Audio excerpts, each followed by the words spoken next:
Cara, como é bom conhecer novos autores.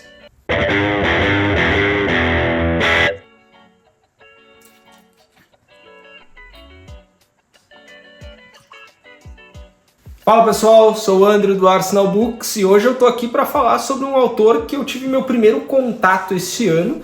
Já entrou muito possivelmente nas listas de melhores leituras do ano e eu tô empolgadaço para conhecer mais obras desse autor. Tô aqui tomando um bom Fireball hoje pra gente trocar uma ideia sobre o livro Sniper de Elite, Viagem Sem Volta, de Scott McKeevan.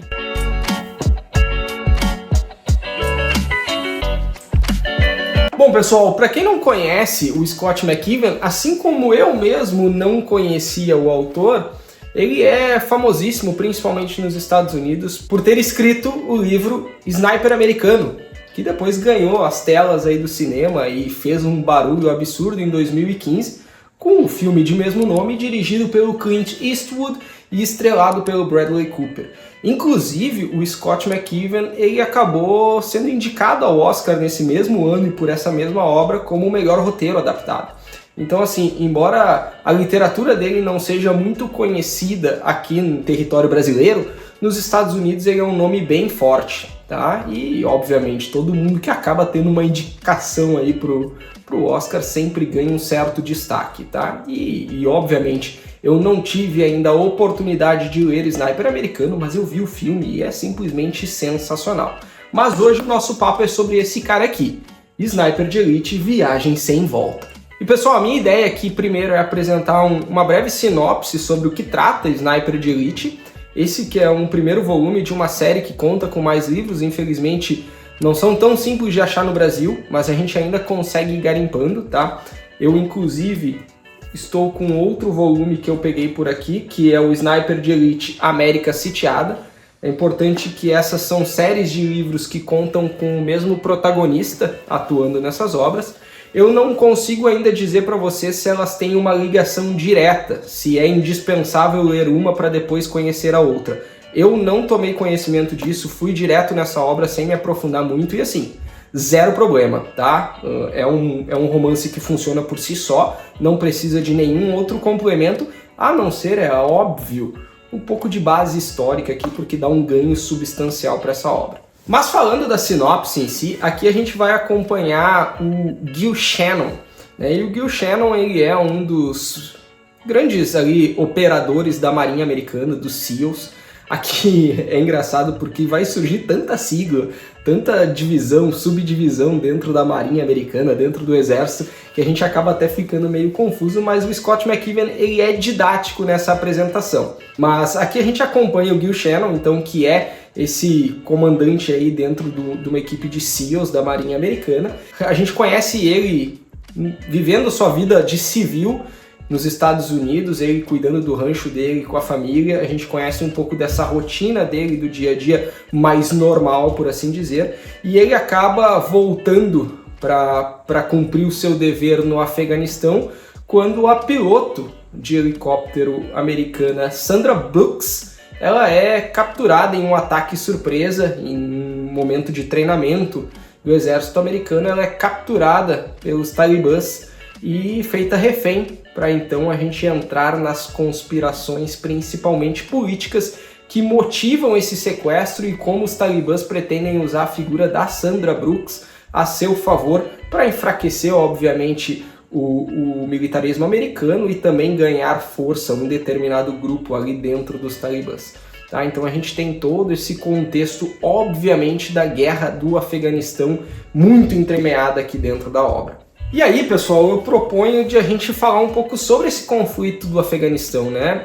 Como se iniciou toda essa guerra, em que pé ela está até o momento. Obviamente, isso é uma coisa que eu gosto muito, tá? E livros que me empolgam sempre trazem esse peso a mais e essa minha busca por querer entender todo o conceito que permeia a obra por trás. Não só além do que a gente vê escrito nas páginas, mas no que o autor estava pensando quando ele construiu tudo aquilo ali, tá? E Sniper de Elite Viagem Sem Volta fez exatamente isso, tá? Eu terminei esse livro querendo entender mais sobre o conflito, Estados Unidos, Afeganistão. Então assim, eu acabei estudando, obviamente, sobre esse conflito e eu acho interessante trazer um pouco desse panorama geral para que também dê uma certa empolgação em quem tem interesse em conhecer esse tipo de narrativa e conhecer esse tipo de obra.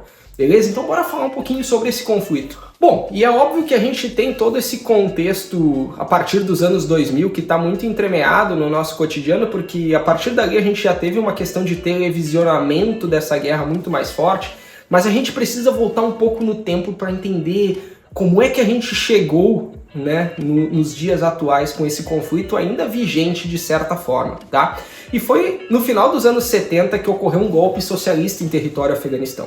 E, obviamente, preocupados com esse crescimento socialista na região, muitos grupos foram armados, né, para combater esse crescimento socialista ali dentro do Afeganistão. Né? Então foram grupos treinados e armados para derrubar esse regime socialista. E preocupados também em acabarem tendo seu regime deposto, a União Soviética invadiu o Afeganistão e em meados dos anos 80 esses grupos, pequenos grupos de guerrilheiros extremistas, eles foram treinados e armados de forma mais veemente para não deixar que esses soviéticos dominassem a região em paz. E é importante colocar isso, tá? Esse treinamento dessas tropas, desses guerrilheiros à época, ele acabou sendo fundamental para o que veio a tornar-se o Talibã. Quando esse grupo extremista ele foi fundado por Mohammed Omar, tá? Em 1994. E é engraçado, na verdade não tem nada de engraçado nisso, mas na língua nativa, em pacto ou pashto, eu não sei exatamente como é que se fala, o Talibã significa estudantes. Então é um grupo fundamentalista islâmico sunita formado por estudantes em 1994. E obviamente esse grupo aí ganhou mais força durante o período de guerra civil no território Afeganistão, que foi ali nos anos 90. E a partir dali ganhou mais força, mais relevância, e com isso começou a surgir outros partidos menores afiliados, alguns que até recebiam proteção do próprio Talibã. E isso culmina no fatídico dia de 11 de setembro de 2001, muito provavelmente uma das maiores tragédias não só da história americana, mas da história mundial. Acho que todo mundo, de certa forma, que vivenciou aquilo, ou até que busca informações hoje, que não era nascido na época, foi minimamente impactado por tudo aquilo que a gente viu na TV, né? A comando de Bin Laden, a Al-Qaeda sequestra 2 aviões e atira nas Torres Gêmeas em Nova York. Esse atentado terrorista, ele acabou vitimando mais de 3.000 pessoas, e muitas pessoas traçam um paralelo que, perante a honra americana, ou o símbolo de poder que a América sempre representou, talvez esse tenha sido um golpe tão duro, ou talvez até maior, do que o atentado a Pearl Harbor, durante a Segunda Guerra, que depois culminou no ataque das bombas nucleares ao Japão, mas é que tu ter um ataque tão direto a territórios americanos e tu infligir tanta dor num estado que sempre teve o controle e as rédeas do mundo, por assim dizer, nas suas mãos, mostra uma fragilidade da qual eles nunca querem mostrar para o mundo, sabe? Escancara uma certa fragilidade. E isso traz à tona um sentimento de patriotismo absurdo, obviamente. Imagine se isso fosse no Brasil, se a gente visse tantos inocentes aqui morrendo por um ataque terrorista totalmente descabido. Então, obviamente, os americanos que já são imbuídos desse patriotismo, isso aí tomou uma escala ainda maior. E aí a gente tem início, de fato, a invasão das tropas americanas ao território do Afeganistão a partir do momento que o Talibã, que protegia a Al-Qaeda, não quis entregar os responsáveis pelo atentado ao exército americano. E aí a gente tem as tropas americanas desembarcando no Afeganistão. Oficialmente, a guerra no Afeganistão ela teve início em 7 de outubro de 2001. E já em dezembro desse ano, a ONU formou a ISAF, que traduzindo seria uma sigla para Força Internacional de Apoio à Segurança. Tá? E essa organização ela contou com mais de 12 países mandando suas tropas, que culminou na construção de mais de 700 bases em território afegão, e com isso diminuiu a influência terrorista na região. Tá? Então foi um esforço não só americano, obviamente muito mais americano do que do restante, mas foi um esforço coletivo, foi um esforço conjunto para acabar com essas tropas, principalmente do Talibã. E em 2014 esse conflito foi teoricamente encerrado com sucesso. As tropas americanas elas permaneceram em terras afegãs, mas eles começaram um treinamento para com os soldados do Afeganistão para que eles mantivessem o território a partir do momento que os Estados Unidos começassem a soltar essa rédea, começasse a retornar os seus soldados para casa. Obviamente, a essa época, em 2014, a influência do Talibã já era muito reduzida na região.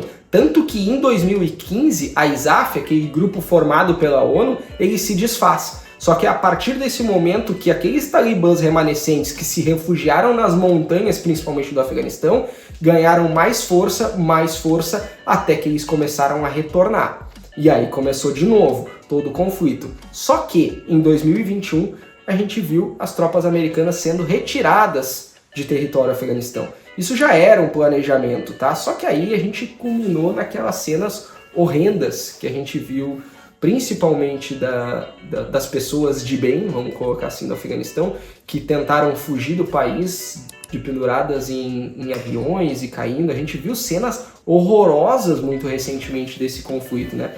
Ou seja, resultados da retirada das tropas americanas do território do Afeganistão, sabe? E hoje, infelizmente, o Talibã de novo está no controle daquelas terras.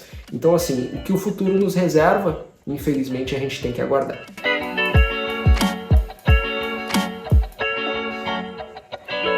E aí, munidos desse contexto histórico, a gente retorna para o nosso livro, que é tema desse programa, o Sniper de Elite. E aqui, vamos lá, tá? Primeiro ponto, a narrativa do Scott McKeever é afiadíssima. É um livro, vocês vão estar vendo na edição, que eu vou destacar bastante isso, tá? É repleto de diálogos. E diálogos afiados, diálogos inteligentes, diálogos provocativos. Diálogos que muitas vezes eles vão guiar a trama, então tu vai ver pouco daqueles blocos narrativos para explicar o que está acontecendo, e tu vai ver isso, essas explicações saindo da boca dos próprios personagens. Eu gosto do dinamismo que isso traz para a trama. Eu não vou nem dizer que isso é certo ou que é errado, que eu prefiro muito diálogo ou que eu prefiro um texto corrido mais descritivo. Eu acho que se encaixa para cada perfil de obra.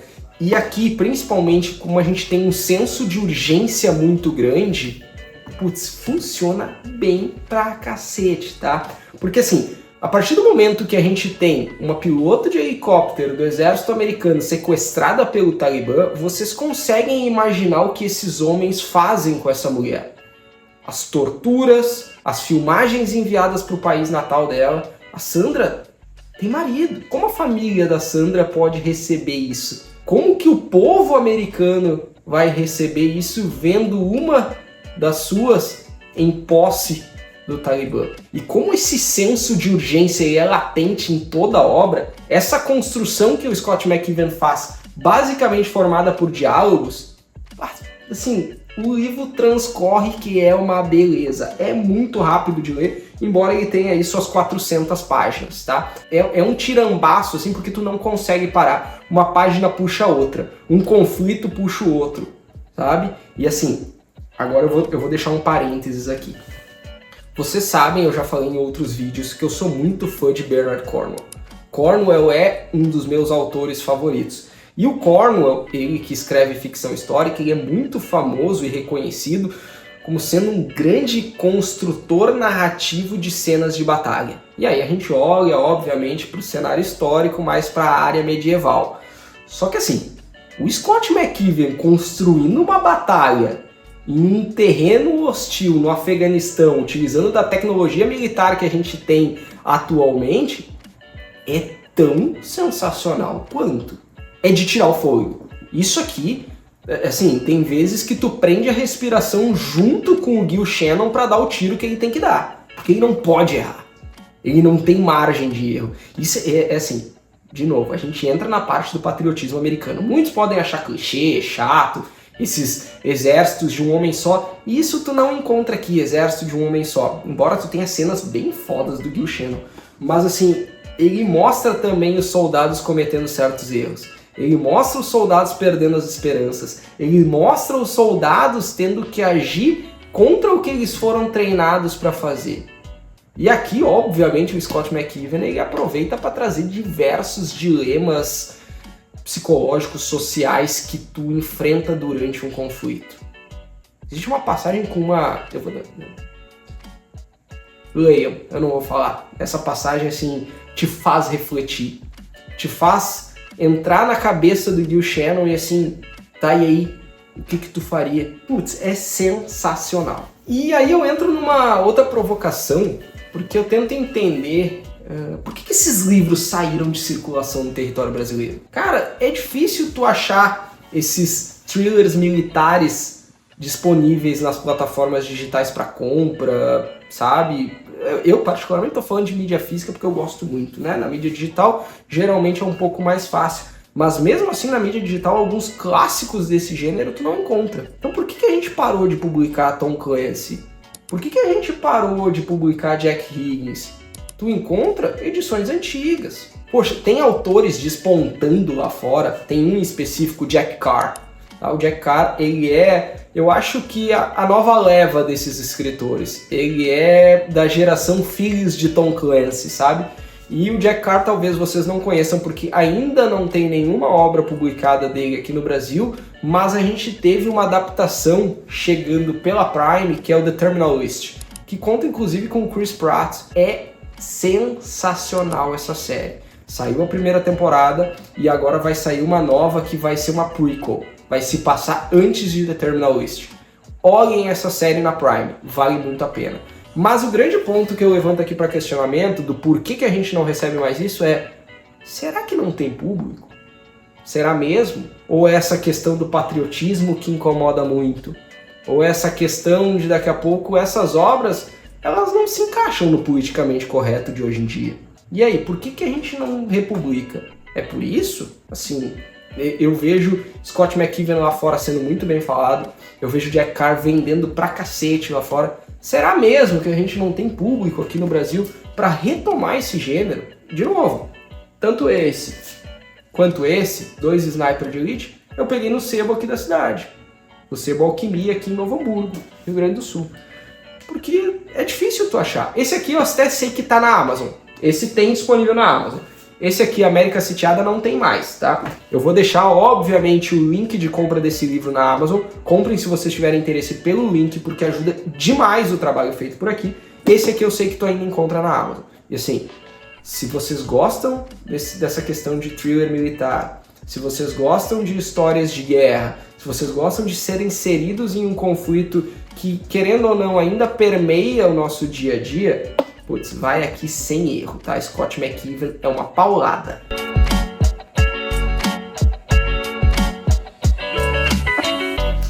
E para fechar esse vídeo, eu quero comentar como é prazeroso a gente ter contato com novos autores, né? Pelo menos, todo ano eu tento me programar para ler autores do qual eu não tive contato até então, né? E dessa vez eu escolhi o Scott McKeevan para isso. E cara, putz, quando tu acerta em cheio, cara, tu fecha o livro e tu fala assim, putz, eu quero ler esse cara pro resto da vida, eu quero ler todas as obras que esse cara tem. Se eu vou quebrar a cara lá na frente ou não, eu não sei. Eu tenho meus escritores que anualmente eu leio. Obviamente eles permeiam minhas leituras anuais. Estou falando de Ken Follett, Bernard Cornwell e Stephen King. Esses três, todo ano pelo menos um livro deles vai aparecer nas minhas leituras anuais. Mas quando eu pego esses tirambaços assim, sabe, que eu conhecia pouco, fui atraído, não sei, pelo design de capa, pela sinopse, enfim, eu pego, eu leio e é uma paulada como foi isso aqui, cara, putz, é uma das melhores sensações como leitor. Então Scott McKeevan, assim, por favor, eu preciso ler mais desse cara e eu quero compartilhar mais com vocês sobre. E eu acho legal para finalizar esse vídeo, recomendar algumas obras que eu acho que se correlacionam de certa forma com o Sniper de Elite, tá? E vamos lá, eu vou falar de 2 filmes em específico. Obviamente vocês já têm a indicação lá do início desse vídeo de American Sniper, o Sniper americano com Bradley Cooper. É sensacional, tá? Vai contar ali a história de vida do Chris Kyle, que é considerado o maior sniper da história americana. Tá? Ele tem mais de 160 mortes registradas em combate. Obviamente a história dele é trágica, então assistam o filme, eu não vou dar nenhum spoiler, mas vale muito a pena com grandes interpretações. Mas fora essa indicação óbvia que conta com o nome do Scott McKeevan por trás, eu quero trazer 2 outros filmes. O primeiro deles é A Hora Mais Escura, de 2012, e A Hora Mais Escura ela conta toda a operação que foi tramada pelos Estados Unidos até que eles achassem o Bin Laden e conseguissem matá-lo. É sensacional esse filme. É um filme mais parado, é um filme que ele vai ter uma pegada de ação mais para a segunda metade dele, mas toda a investigação, essa história real, tu vê sendo construído, os pontos se ligando até que eles chegassem à localização do Bin Laden, é fenomenal. É um baita filme. E para finalizar, eu indico um bem mais recente e tá super fácil de achar, que é O Pacto, de 2023, filme da Prime. Tá? E O Pacto é estrelado pelo Jake Gyllenhaal, que eu acho um baita de um ator. Tá? Mas mais do que isso, O Pacto ele vai contar sobre uma passagem no conflito do Afeganistão. Tá? Então por isso a correlação muito direta com o Sniper de Elite. Só que eu achei que eles pegaram um ponto que talvez a gente não se desse conta, sabe? Que talvez a gente não olhasse com a devida atenção, que é o que aconteceu e o que acontecia com os tradutores nativos que auxiliavam o exército americano. Ponto importante, em Sniper de Elite vocês vão ver um personagem do Afeganistão, um personagem nativo, muito ativo na trama, porque ele é o tradutor desse grupo dos SEALs, do qual o Gil Shannon ele vai ali se correlacionar. Então assim, esse filme, O Pacto, ele trata sobre isso, sabe?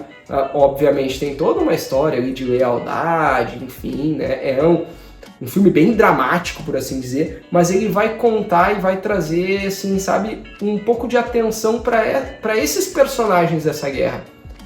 Pensa como esses caras ficaram quando as tropas americanas saíram do Afeganistão. O que vocês acham que aconteceu com a família desses caras, com a família desses tradutores, com esses próprios tradutores? Cara, é um filme, de certa forma, impactante, que abre os olhos para uma classe que até então era pouco discutida. Vale muito a pena, é um filmaço. Mas e aí? Agora eu pergunto para vocês. Vocês curtem um thriller militar, como eu gosto de chamar? Gostam do gênero? Curtiu esse vídeo também? Deixa teu like. Comenta aí o que vocês pensam sobre esses thrillers militares, o porquê que talvez isso não seja mais tão difundido no Brasil, esses livros não cheguem mais até nós. Eu até durante a gravação desse vídeo eu tava com uma ideia aqui, eu acho que eu vou botar ela em prática mais pra frente. Eu tenho muito livro desse gênero aqui nas minhas prateleiras que eu acho que caberia indicar, sabe? Mostrar, divulgar mais esse gênero que eu vejo sendo tão pouco falado no YouTube. O que vocês acham? Vai ser um prazer mostrar a coleção pra vocês. Compartilhe esse vídeo com quem possa se interessar e principalmente se inscreve no canal, ativa o sininho para notificação. Semanalmente eu tô publicando novos conteúdos aqui no canal. Obviamente, segue lá na rede vizinha. Tem gente dizendo que se eu falar o nome das outras redes, o YouTube diminui o meu alcance. Então, segue lá na rede vizinha aqui, ó. Tô deixando o arroba. Lá por lá eu tô sempre compartilhando as minhas leituras de forma mais dinâmica, o que tá acontecendo ali no meu dia a dia e também sempre dando alguma dica de bebida por lá. Hoje eu tô tomando meu Fireball, que assim, vai bem com qualquer leitura. Valeu, eu vou ficando por aqui, a gente se vê na próxima semana. Abraço!